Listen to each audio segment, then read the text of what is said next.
Welcome back to IGN at Gamescom now. The Dark Crystal, the classic 80s movie, is not only getting a brand new Netflix show, it's also getting a brand new video game. Here to tell us about the Dark Crystal Age of Resistance tactics, I'm joined by David Whitfield and Chris Lee and my colleague Brian Altano. Hi. Welcome. Hey, how's it going? What's up, guys? So, yeah, the Dark Crystal is suddenly kind of back. And it not just in TV show, Netflix TV show form, it's also a tactics-based video game. How did this come together? So at the very beginning, we're developing the show, and we had just sort of started exploring how do we build out consumer products within Netflix as well. And it felt like this universe that they've created, that the Jim Henson Company like brought to life in an incredibly ambitious way, just was right for a video game. We have different characters, a fantasy setting, and the nostalgia factor. And so we started talking, and I think there was interest there to make a game. Now, how closely have you guys been working with the Henson Company to get the feel of this just right?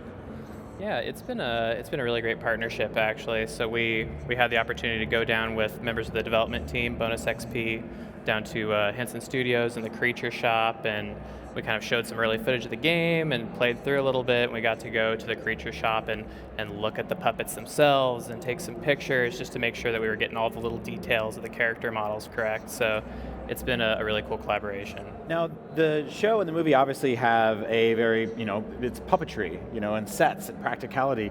This game has a very sort of almost clay, toyetic art style to it. How did you guys land on that?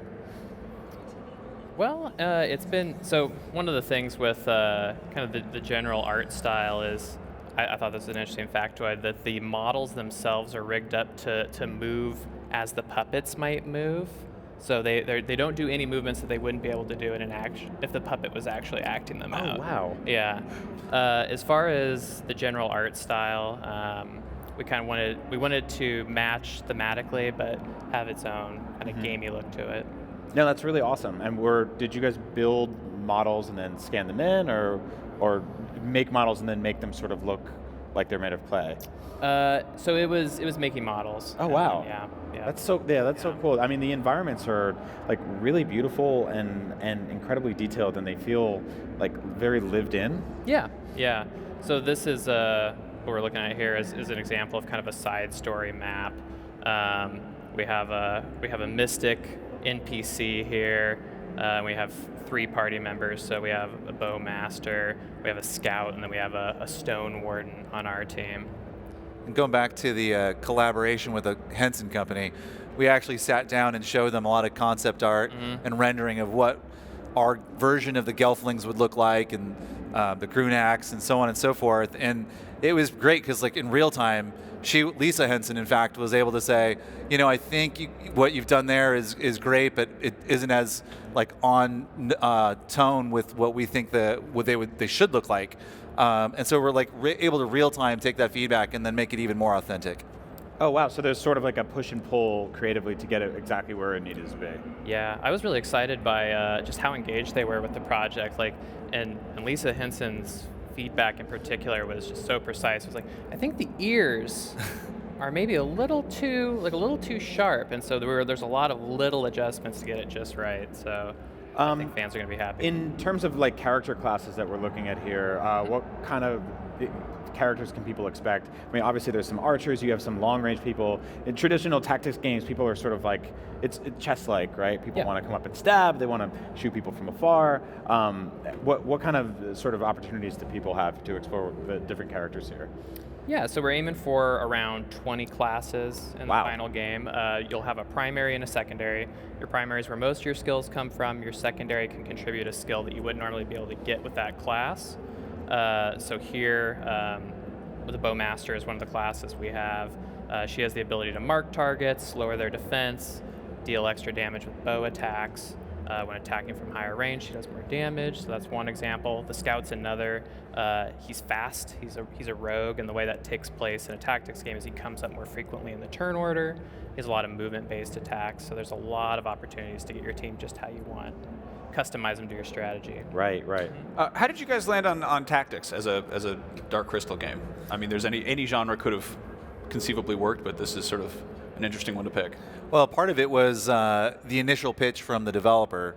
So Bonus XP came to us and said, we would love to do a tactics game. And their background goes back to Age of Empires and strategy.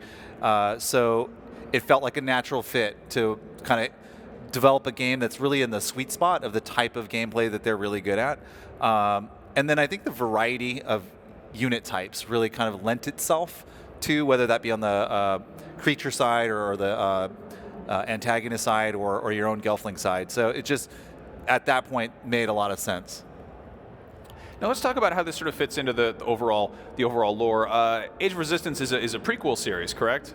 That's right. And this is the game a retelling of what happens in the series? Is it kind of like a side story? It's a little bit of both. So you will see and play some of the characters that you're about to watch on August 30th when the show comes out on Netflix. You'll see and play a lot of those primary characters from the show. But in addition to that, there's a lot of side stories, characters that aren't in the show. And we're able to, I think, for the fan who ends up binging the show and wanting more, we'll be able to show them a little bit of what went on, when we weren't watching this character or that character. Interesting. Would you recommend the game before the show or vice versa? Well, you can't play the game before the show because the game won't come out until winter of 2019, and the show is just in a couple of weeks. However, I would say the way we look at it is we're hopefully reaching two different audiences. One, let's say you hadn't planned on watching The Dark Crystal, or maybe you're not even a Netflix subscriber. We want to make a fantastic strategy game that you will just play and love and enjoy, and then hopefully you're curious enough after that to go and watch a show. If you happen to watch the show first and you loved it and you wanted more, then the goal is then you've got something else to go and do. You'll also probably get a situation where people binge watch the show when it comes out and then do it again when the game comes out and have just the dual screen experience of you guys basically just dark crystaling their entire lives. That would make me very, very happy. Now, you mentioned the game has some original characters. If the show kind of takes off and you get second seasons, is there any possibility of characters from the game showing up in later seasons? Gosh, I would say our collaboration with the Jim Henson Company has been strong enough to where they would be open to such an idea, but I wouldn't want to make any promises just yet. Mm-hmm. I'd love that. Why do you think this is such an endearing series? I mean, it's one of those things that when we all watched it when we were kids, some of us skipped it, but just seeing that it was coming back, people just got really nostalgic for it. I think it was one of those things where we've always loved it, but it's kind of secretly been in the back of our heads, and now it's here again. Why does this have such a legacy? My perspective is it's a quality thing. They just did such a phenomenal job of every shot, creating this world that you've never seen before. These type of characters. I mean, Gelflings are completely invented, and Fizzgigs, and Grunaks, and my favorite. I'm drawing a blank on the Podlings. Yep. They're just like these wild, raucous, full of life, and a little bit dirty, race of characters that. Anytime they're on screen, they steal the scene. It's just, there's so much fun. But I think the fact that they created this complete universe and world in such high quality, it's something that was going to last. Yeah, I think it's the juxtaposition of things too. So puppets, you don't normally associate with kind of a darker plot, honestly. And they said something really interesting at the Creature Shop, and one of their design philosophies with the original movie, and I hope we carry it forward in the game, is to take something that you might see in real life and then do two steps further to separate it. So it's just kind of just to twist it a little bit and make it really thought-provoking, I guess. I really love that.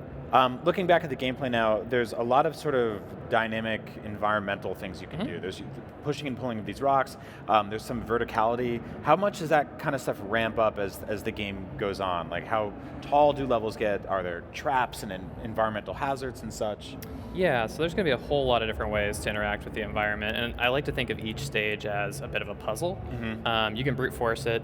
You can go and grind and level up your characters and just plow straight through. But there's usually a few kind of right ways to play each stage. I lost on this one a lot when I first played it, and then one of my coworkers told me I was playing it wrong. So you can hit this stone, this boulder up here. We're actually, I think, about to see it.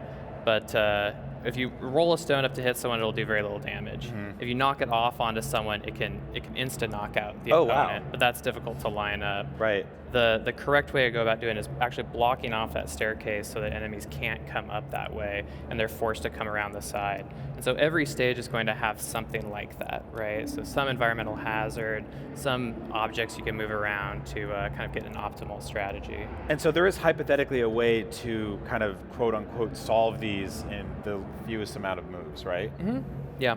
Interesting. Yeah. I feel like that's going to take a lot of sort of trial and error. We're actually demoing the game on the show floor at Gamescom, and it's been interesting to watch. Like people, any range of familiarity with tactics games, we have it as sort of an intro level, and we have a challenging level. Yep. And I would say people are probably 25% of the time beating the level on the first try, and otherwise they'll come back and try it a different way, and it's been really cool to see.